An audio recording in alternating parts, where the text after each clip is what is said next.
From Built It Productions, it's The Great Creators. Conversations about creativity with some of the most celebrated actors, musicians, and performers of our time.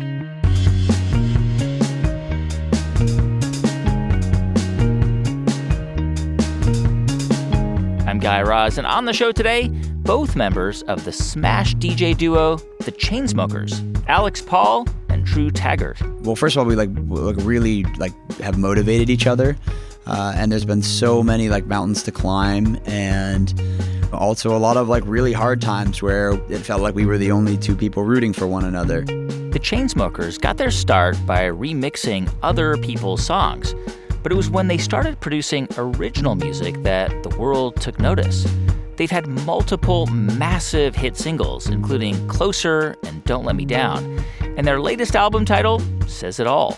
So far, so good. We said to ourselves, we're okay starting from scratch. We want to go deeper, not wider, and really build, a community of Chainsmoker fans that will not only appreciate what we're trying to do, but support us in our whatever efforts we want to make in the future. In this episode, you'll find out their secrets to breaking through and why crafting a funny email can be just as important as a killer remix. How they took what felt like a novelty song and artistic failure and pushed past it to make music that felt true to them. And how taking risks can be the best formula for pop music success. That's all coming up after this quick break.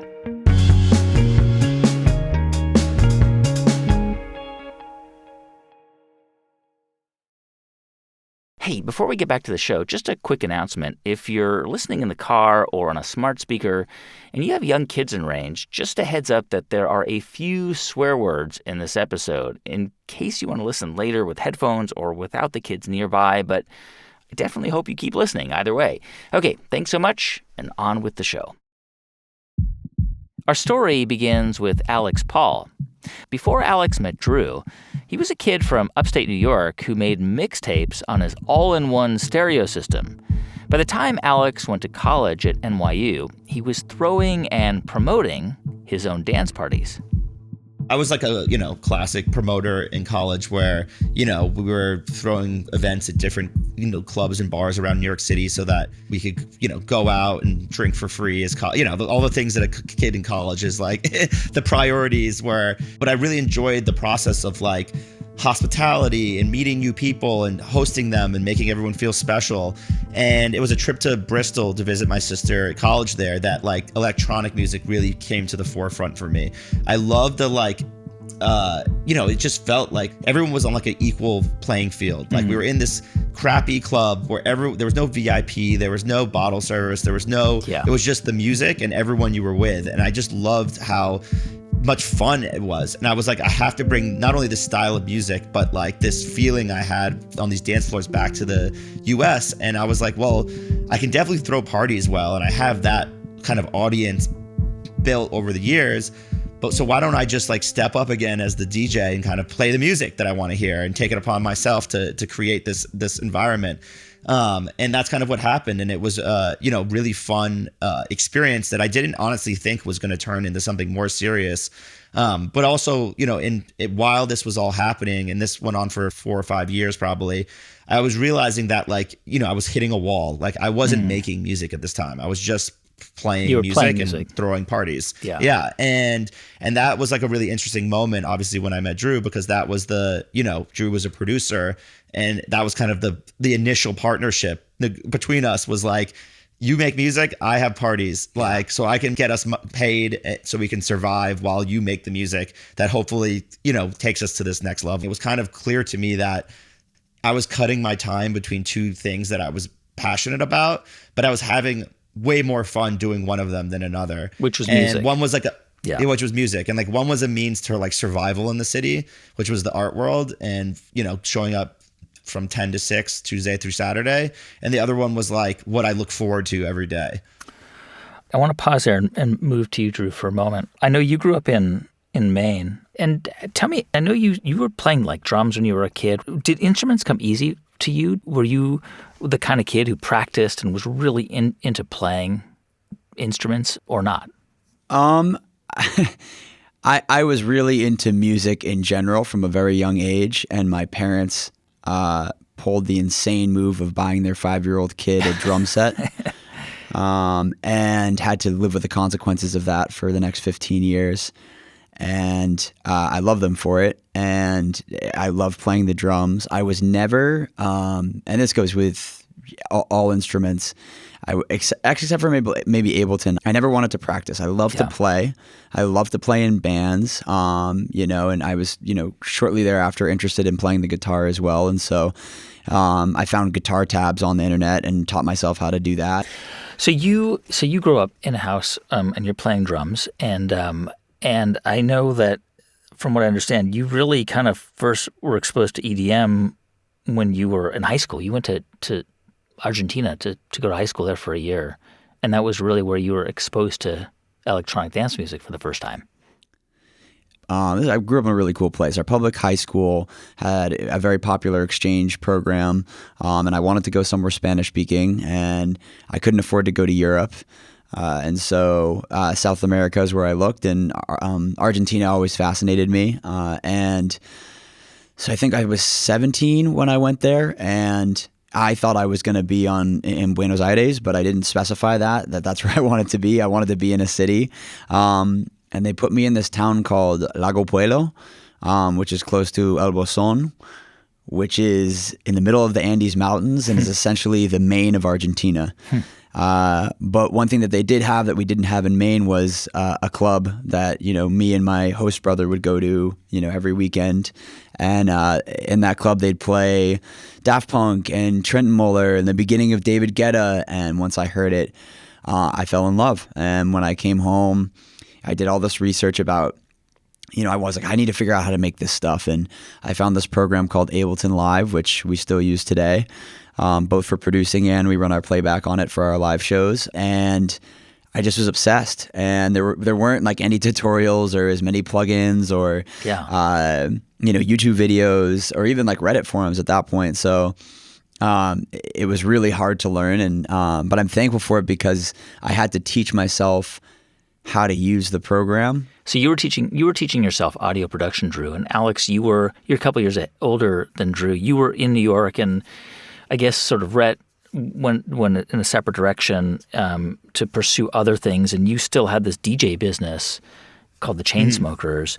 And I guess you started to think, I need a partner to create music. Tell me a little bit about that evolution in your thinking. Like, at what point did you think, I don't want to just play music. I don't want to just be a Friday and Saturday night DJ. I think I want to make stuff. Alex, how did you start to think about doing that?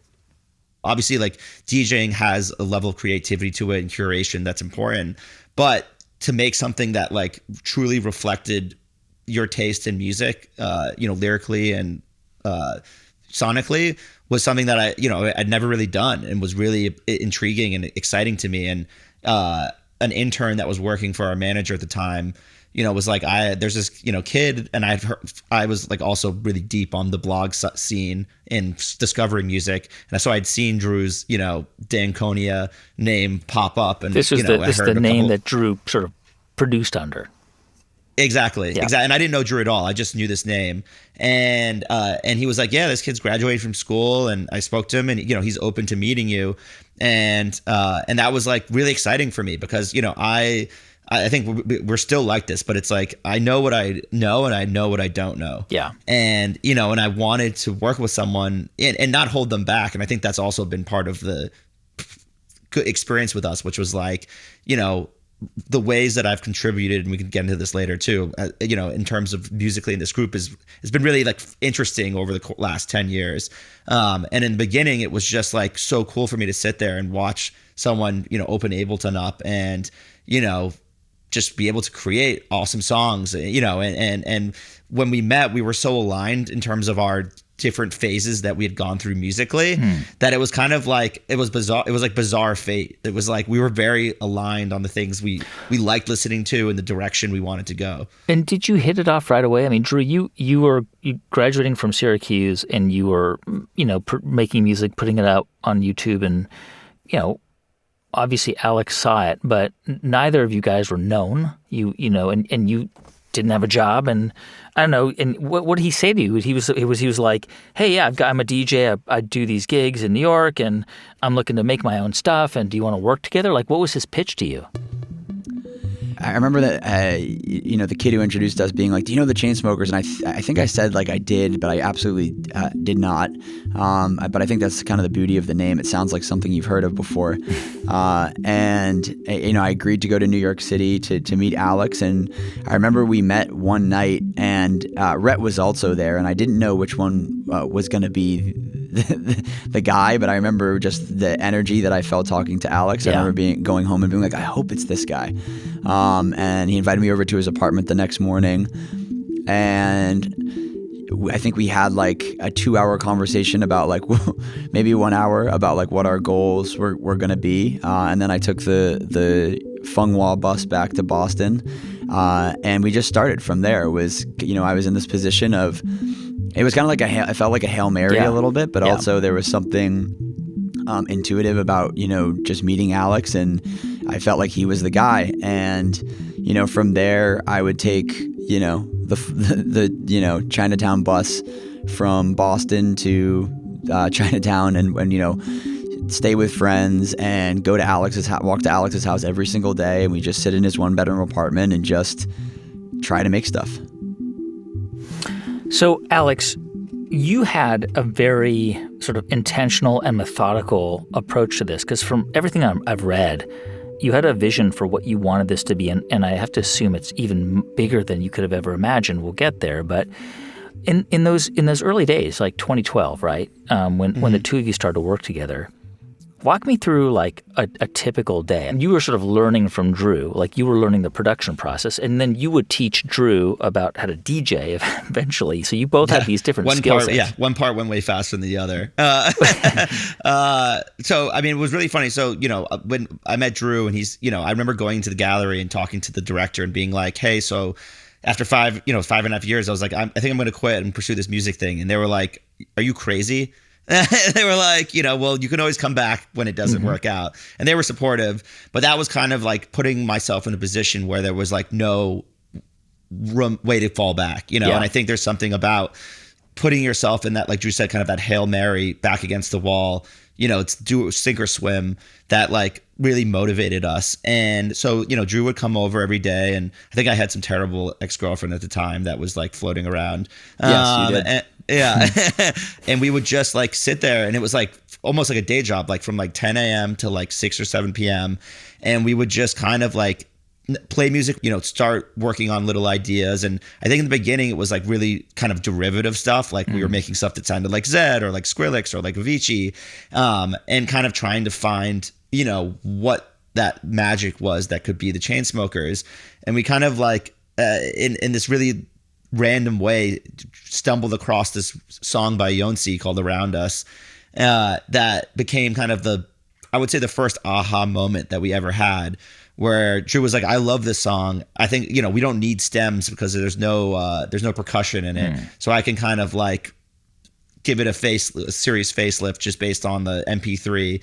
And you would find this is just the vocal part of a song. And it was literally just the full song. It's a full song. Like, some songs are just like piano and vocals. It was pretty stripped back. Yep. So that allowed us to add a lot of things. And like, I just sit there, basically watch Drew and provide some input, but I didn't even really speak the language properly to give that kind of feedback.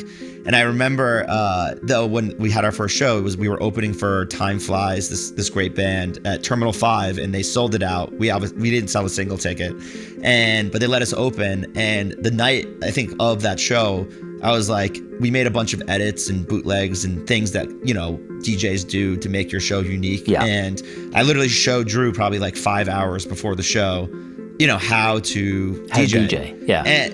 And luckily I think it was like a 30-minute set, so it wasn't, that hard, but we kind of like made the set, all the edits, transitions and things that we wanted to accomplish, and then just, and then showed him the buttons and what to pay attention to, and it went great. So DJing's definitely easier than making music. Yeah. But that was cool. That was like a really fun experience, because on one hand we've been sitting around in our apartment, trying to create a sound and find what was unique to us. But then on the other side, we had just played this sold out show at Terminal 5 and had a taste for what that life of potential success potentially feels like. And it was like, oh my God, you know what I mean? And that was just like, you couldn't be more motivated after that. But what's funny is after we had a second show that night at this place called Greenhouse, and the night before, No, is that Whip? Whip, sorry. The night before at Whip, there was a fight between Drake and Chris Brown that had broken out. It was like the first one. And it was all over the news. Yeah. And we get there and there's 3 people there. And they're like, it's not going to get any better than this. This fight happened last night. So the cops are all over us. And I was just like, this is so funny. We just went from this like extreme high, amazing moment, and then all the way back down to earth to be playing for absolutely nobody in this basement. And it was like, that's kind of become like a weird theme in our career of highs and lows. So, all right. So you guys are kind of grinding away, trying to figure out what you like and what sounds you like. But one of the things I guess you did sort of initially was you would just pull like music from MP3s. Like you'd find MP3s from the internet and you would just start to kind of remix them, just mess around with like different songs you liked. Essentially music that you could pull apart, right? Where you could find the stems of those pieces of music.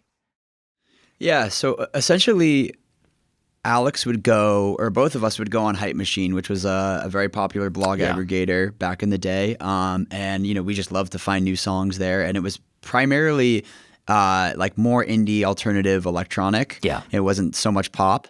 And that was what we were really into. And what Alex was saying about, this song by Yonsei called Around Us, it didn't have any percussion, so I was able to take just the MP3 of the song and put drums to it and then change the tempo, and then we would add like drops.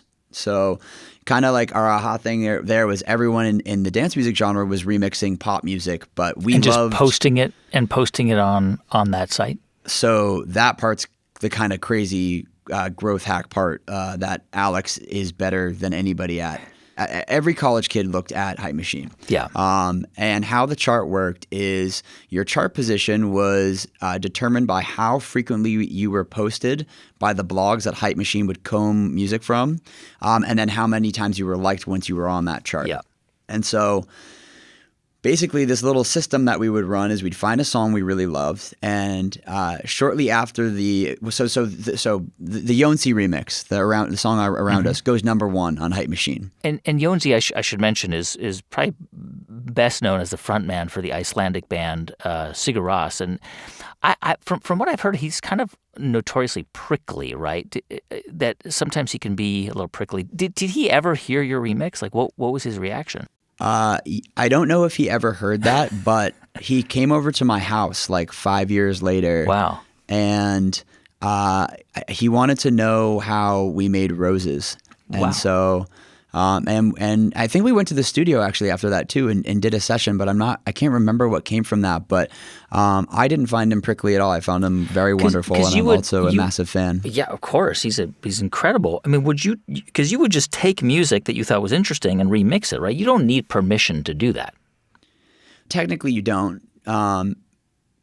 Once the Around Us remix went number 1, basically what Alex would do is he would go in the back, or first of all, he would reach out to all of the artists on the top 50 chart that we liked their songs. And a lot of them, like I said, were indie artists, so they didn't have like label budgets where they were paying people to do remixes. Right. So they had these 2 kids, and one of Alex's greatest skills is sending emails.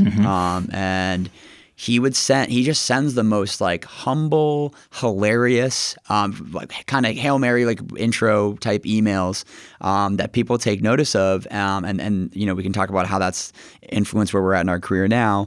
And he would convince these people to send us stems. So then we kind of graduated from remixing MP3s to getting like full stems from these smaller artists.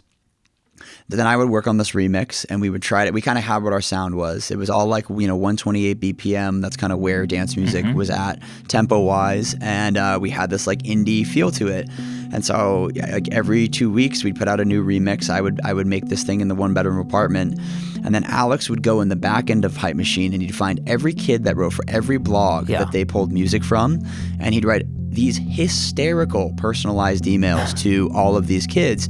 So you got to imagine all these kids are writing for blogs. They're not getting paid. They're doing this because they want a closer connection to artists. Yeah. And then they have, and they're getting these like, really generic press releases from record labels that are super unpersonalized. And then they have Alex sending these hysterical emails that they take note of, and they're like, okay, at least I'll listen to your song. And then, the songs were decent, and we were already remixing songs that were on the chart that were trending. So there was a little package there that was compelling for them to post. And you were doing all of this for free.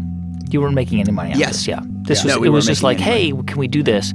Alex, I'm curious because I get, and I'm sure you guys get these 100 times level now. I get, solicitations from people who are like, hey, can I work on your show, or can I do work? And that's essentially what you guys were doing. You were basically like these unknown guys who were just reaching out and saying, hey, can we do this? And probably some people ignored those emails, and some people were like, yeah, sure, go knock yourself out. Yeah, exactly that. And I think what we do well is to kind of put ourselves in the shoes of like, what is that person thinking when they get this email, and how do we like position this so that like they have as little risk and worry and make it as easy as possible. So you're always just say things like, hey, we'll 100% will not share this or post this, without your consent. Yeah. We'll make sure you like it. And if you don't like it, then we'll forget about it. And again, it was like, for every email we got back, there were so many that went out that just never got answered. But like, all you need is a couple of good case studies. So like with Yonsei, was like, hey, we did this remix. It got, call it 800,000 streams on SoundCloud. Yeah. Maybe you let us remix your song, and then you could potentially get another 800,000 streams and more awareness. And if you don't like it, then don't even worry about it. And I think, over time we began to build this really great rapport with labels and people, and eventually we did start getting paid, and they started reaching out to us, and we kind of the supply and demand model kind of changed a little bit. We're gonna take a quick break, but when we come back, the Chainsmokers break through with a song that climbs the charts not only in the US but around the world. Only problem is they're embarrassed by it. The story of Selfie when we come back. Stay with us. I'm Guy Raz, and you're listening to The Great Creators.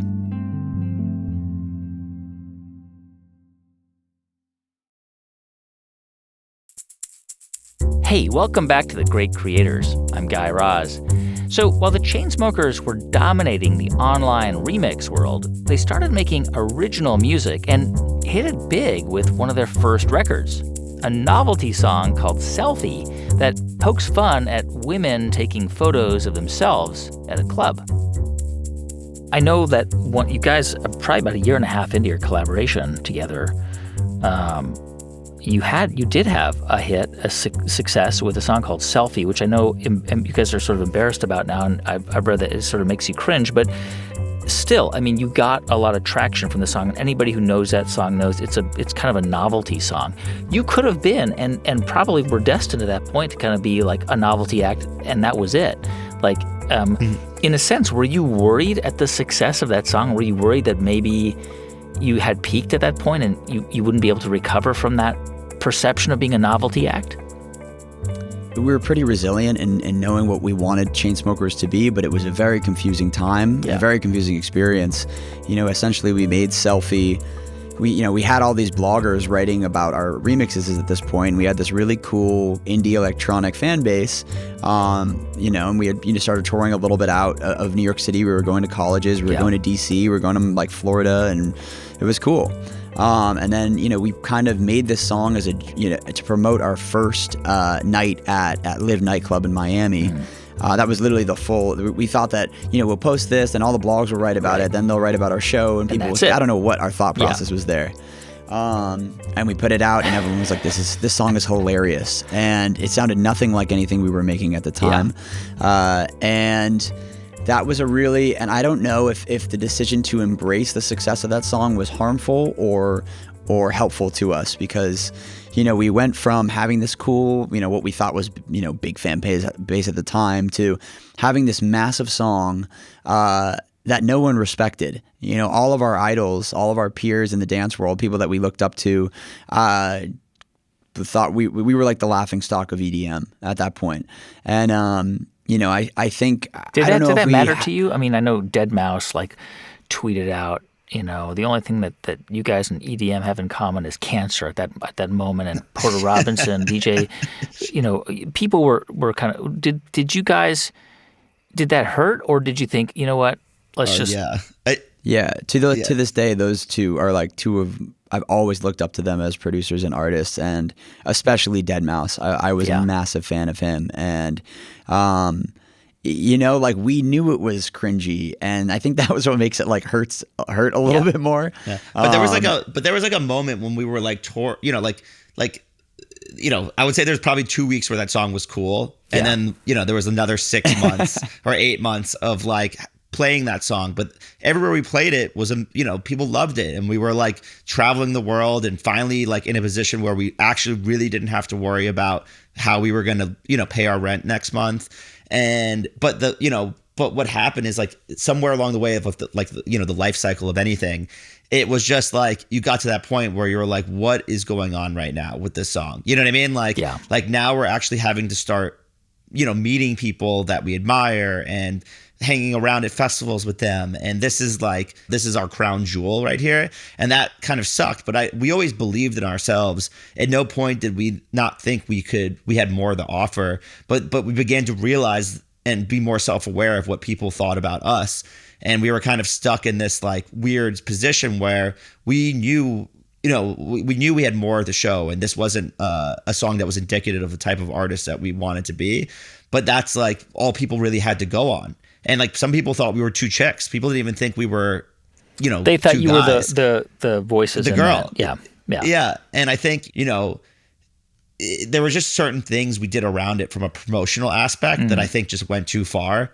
And I think if you kind of had just let it be what it was, and you could still tour it and play it, then that's one thing. There were a lot of valuable lessons learned during this period about saying no and listening to your instinct and standing up for yourself and the things that you're comfortable doing that we know now. But at the time, you're in this position of just I don't want to mess this up, and I think there's so many factors that play into that exact thought process that I think a lot of artists go through, which is signing deals that aren't advantageous to you just because for the first time in your life you have an opportunity not to be broke. But at the time it was kind of it didn't seem like there were a lot of other options. We just knew that the next thing we had to do was show people who we really were. Yeah. I want to shift for a moment and talk a little bit about your process. Really, you guys sort of became widely known as performers and as producers. And I want to understand your process, right? So you have I don't know how many number one singles you've made, many, and top 10 singles that you've produced and written. And help me understand how you sit down and construct a song like that. What do you is there sort of an outline in your mind? Do you begin with lyrics? Do you have a particular sound, or do you just kind of tinker as you go along? We have no formula. Every song is different. Sometimes it starts with a lyric. Sometimes it starts with Alex playing the piano. Sometimes it starts with a beat that I make to try and impress a girl that I'm dating. Sometimes it's literally the inspiration comes from everywhere. And sometimes it's right in the session and you're just trying to get everyone on a vibe and you just start playing something. There's the origin and inspiration for songs comes from all over the place from us. Alex, what's your sort of thinking around process?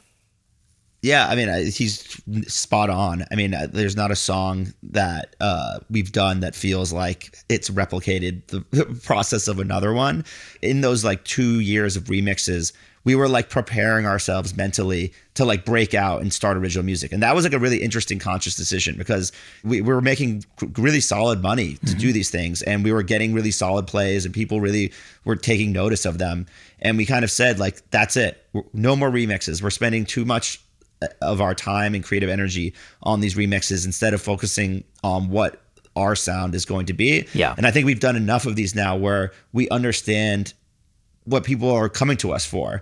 And it was like this balance of, you know, indie, electronic, you know, and it was really exciting. And I remember we found Roses on Hype Machine. She had done some song, and we loved her voice. Yeah. We sent her an email, and we're like, you know, we should work on an original song together. And she's like, I'll come up to New York.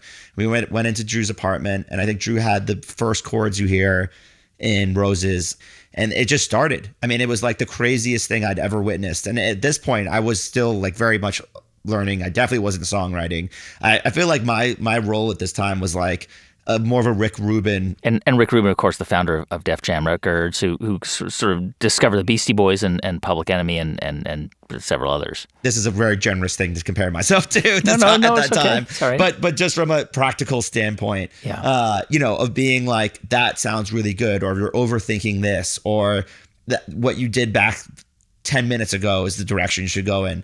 And I remember just watching, you know, him and Roses just like kind of like spill this song out over the course of like 2.5 hours or something crazy.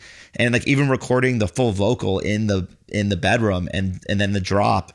And it was like more or less done in like 3.5 hours. Wow. And what was so like mind blowing about that was like, obviously just, you didn't know what we had at the time, but what was really cool was like, I remember going home to my apartment, which was like 100 feet away, and wanting to like hear the song again and again and again. And it was like, wait, this is crazy. Like, we make remixes all the time. By the time we're done with them, the last thing I'm trying to do is like hear this remix again. But I couldn't stop listening to this song.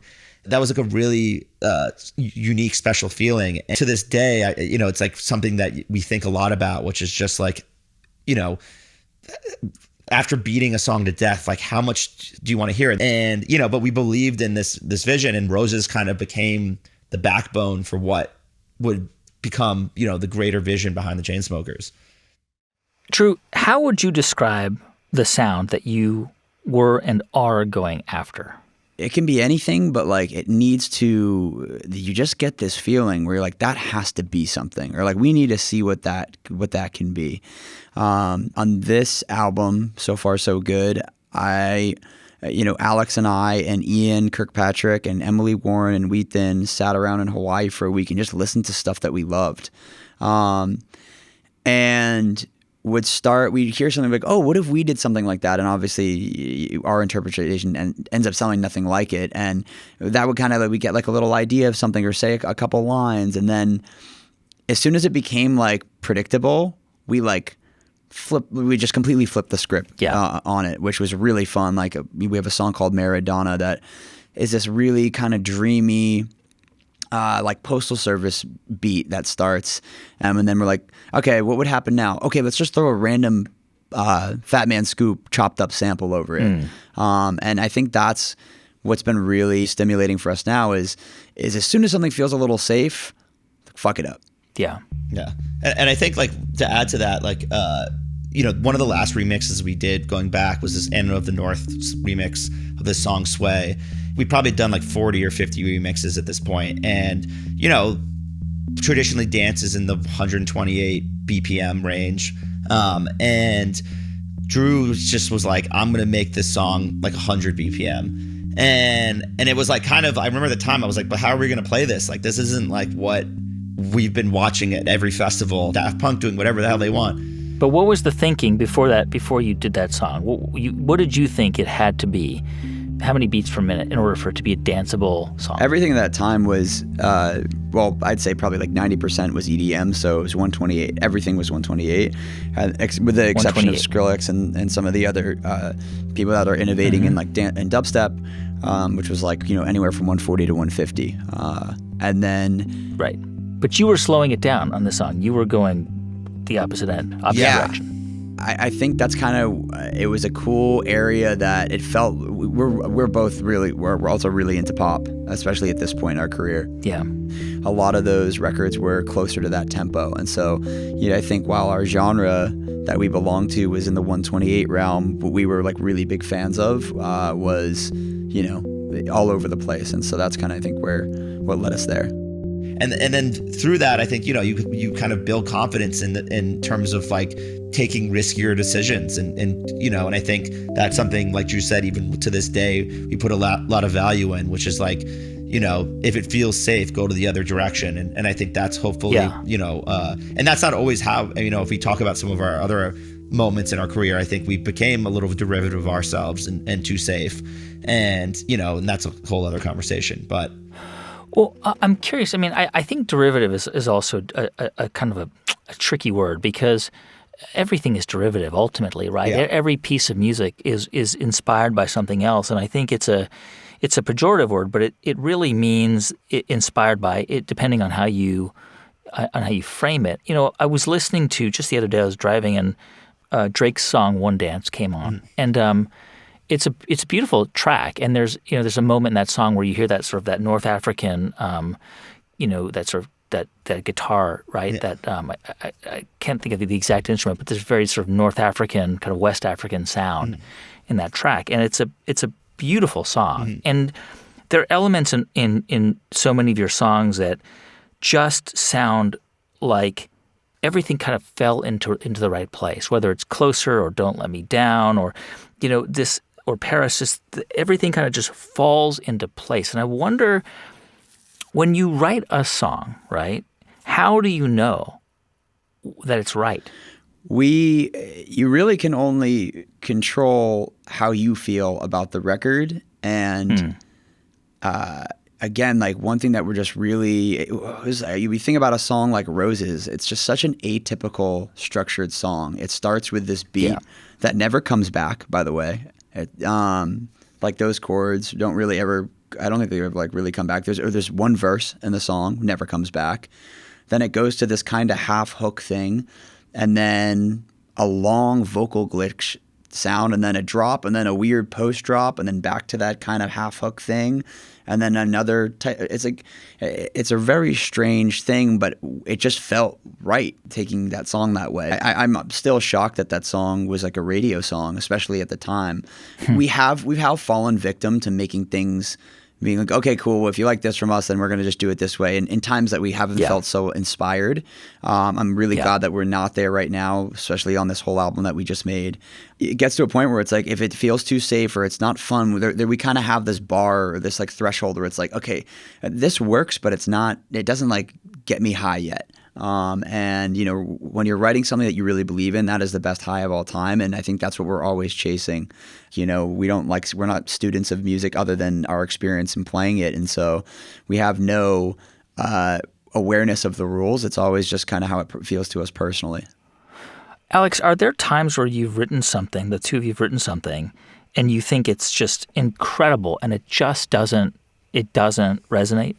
And you're surprised, like as far as when it comes out and you're surprised, all the time. I always have this theory that like if we like got hit by a truck and both died, that like people would revisit our albums and be like, "Damn, they were better than we thought." But so dark.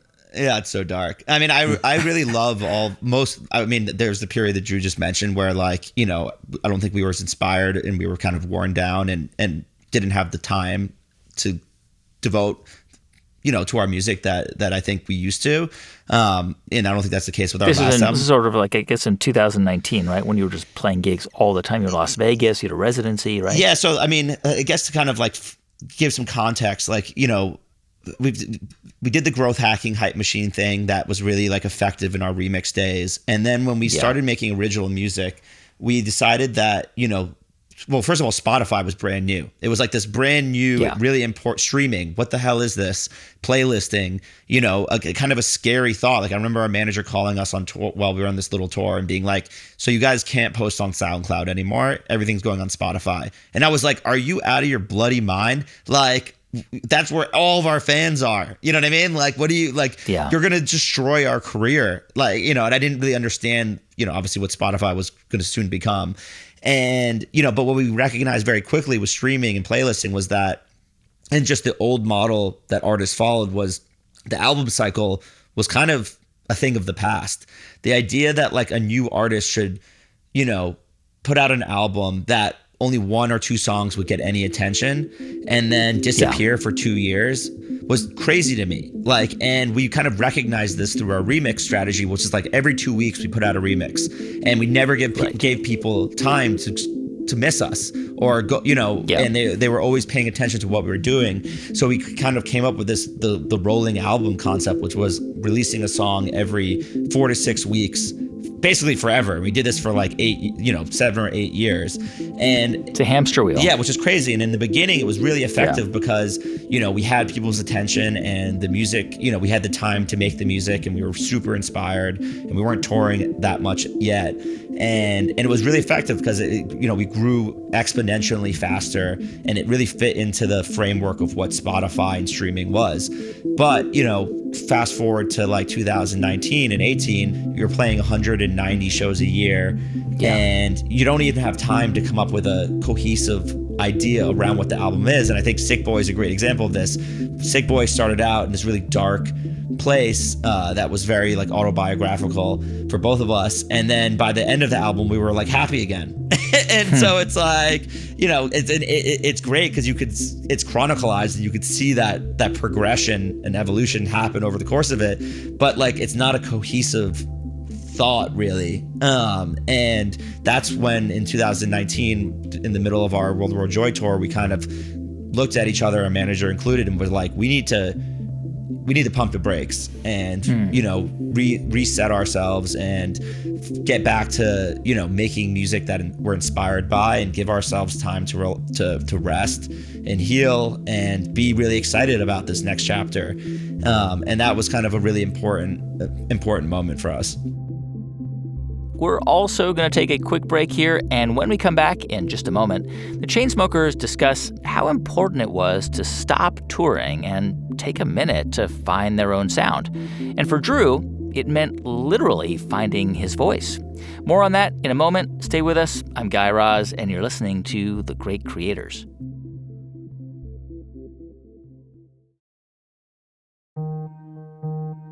Hey, welcome back to The Great Creators. I'm Guy Raz. So the Chainsmokers found that constantly putting out music and touring had its own rewards. They built a huge following and became some of the highest paid DJs in the world. But after a while, it felt like they were just going through the motions. So they took a break, and when they came back, they had a new sound. And Drew was on vocals for the first time. Drew, I'm curious about you as a vocalist, because I know that wasn't in the original plan. That kind of happened. You did some backing vocals, and then you had a major role in probably your biggest hit, Closer, which is an amazing track. I mean, there are other DJ producers, Calvin Harris, who sing, right? But I wonder how you think about your voice. I mean, and I say this with great respect. I mean, you have a good voice, and you have a great presence. But there are people like Tom York and Jeff Buckley, right, or Yonzi, who are just a sort of ethereal, otherworldly voice. When you think about your voice as a sound and an instrument in the music, when do you feel comfortable putting that yourself in it, and when do you feel like you want to kind of, you know, dial it back?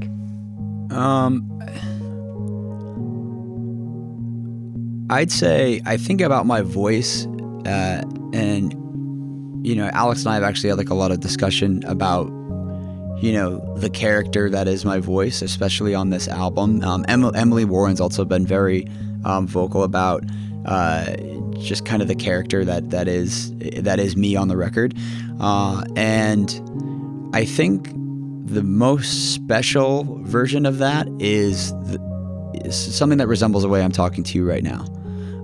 You know, the first song I sang on was Closer, and that's essentially me saying, hey, I was doing just fine before I met you. I'm barely singing.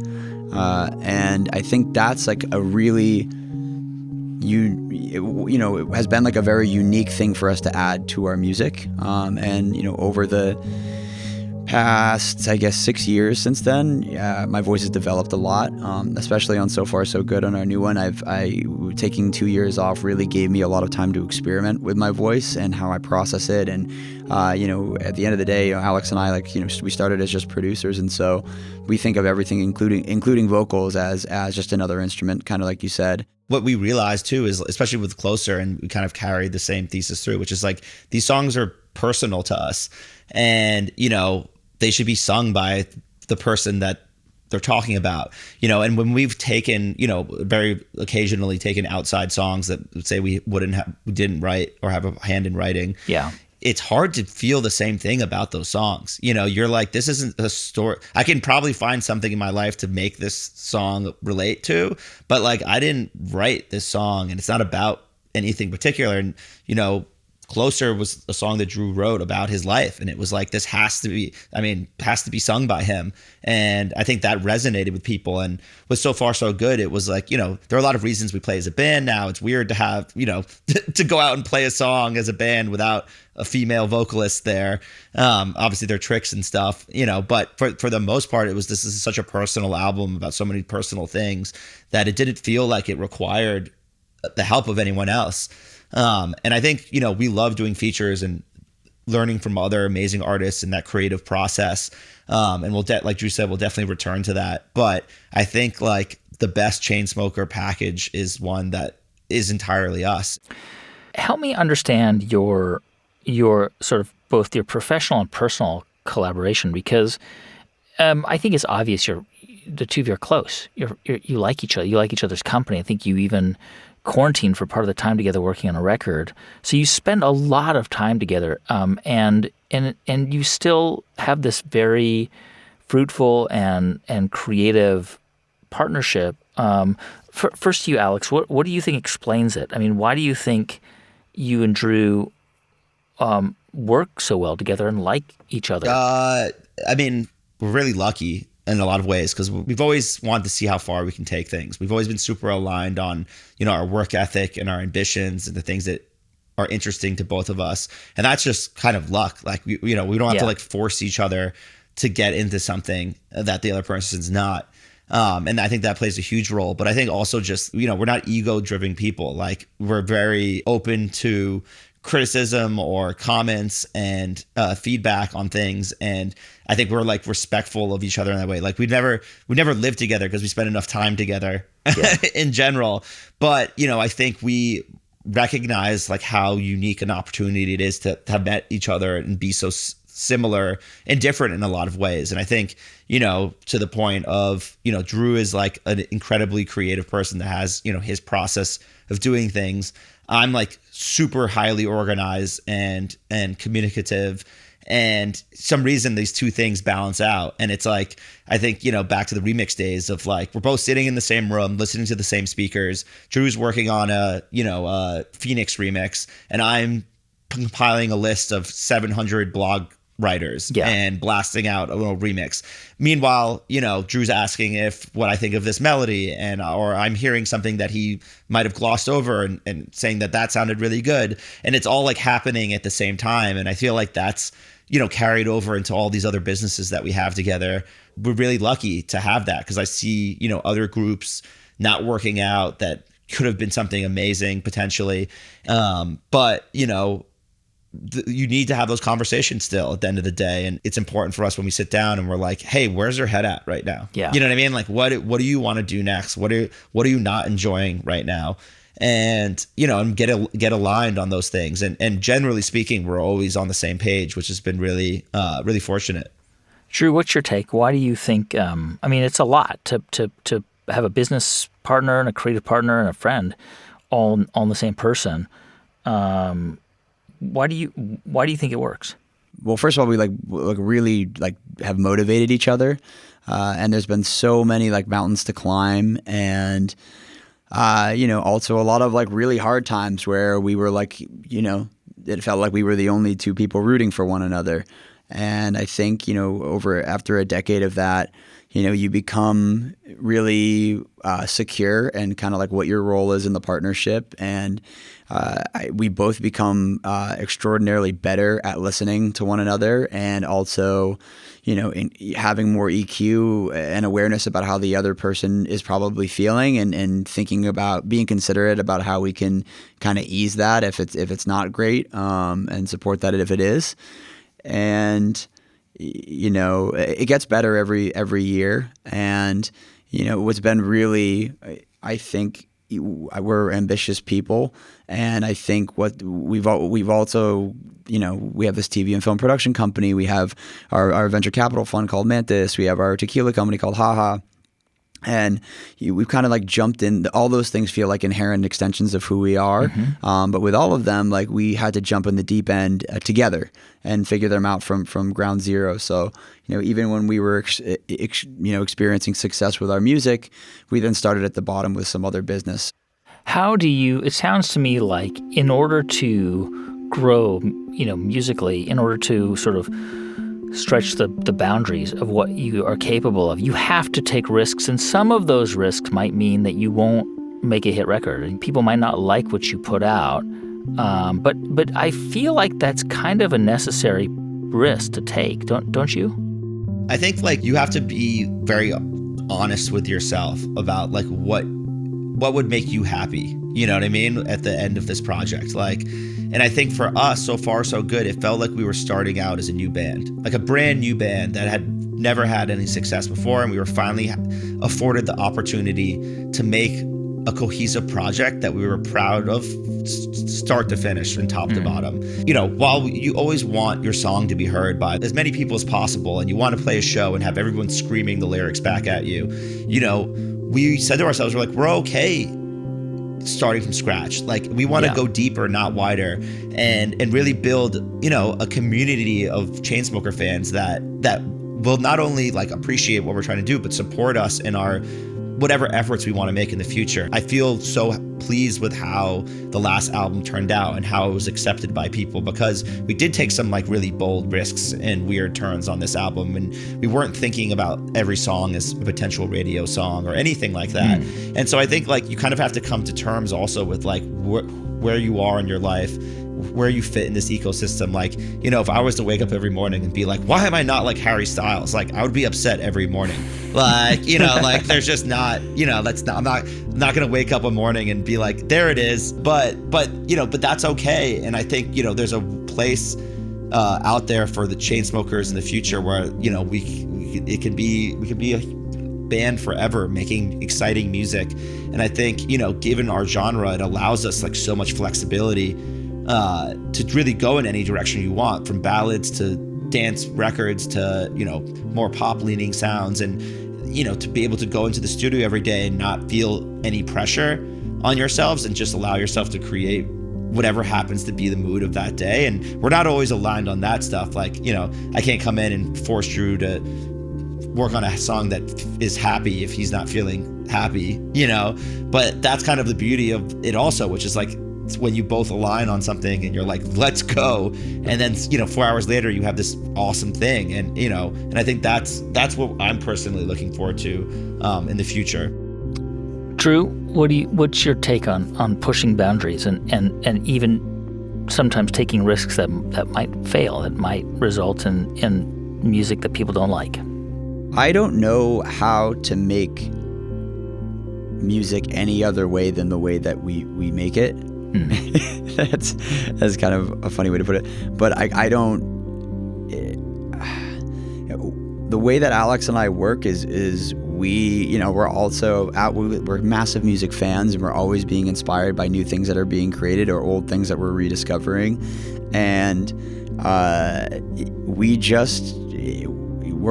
we make songs because we feel something, and I don't know how to write songs anyway else, and people will like it more than sometimes more than others, but I think all you can control is making sure that your output is cool and intrinsic to who you are.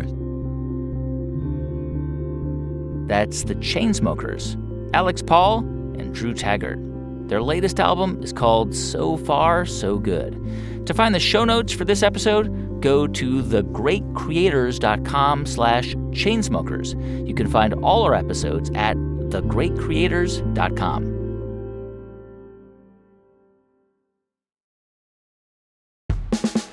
Hey, thanks so much for listening to the show this week. And if you liked what you heard, we have one small request. Please tell someone about it. Share a link or a tweet or post a story and hashtag The Great Creators. You can find us on social media by searching The Great Creators. We're on Instagram, Twitter, Facebook, and I'm on TikTok as Guy Raz. So please spread the word. And thanks. This episode was produced by Michael May and edited by Andrea Bruce, with help from Jeff Rogers. Thanks also to Kevin Leahy, Elaine Coates, Jenna Gedman, Billy Loveman, Nat Hoops, Michelle Triant, and Daniel Shukin. I'm Guy Raz, and you've been listening to The Great Creators from Built It Productions.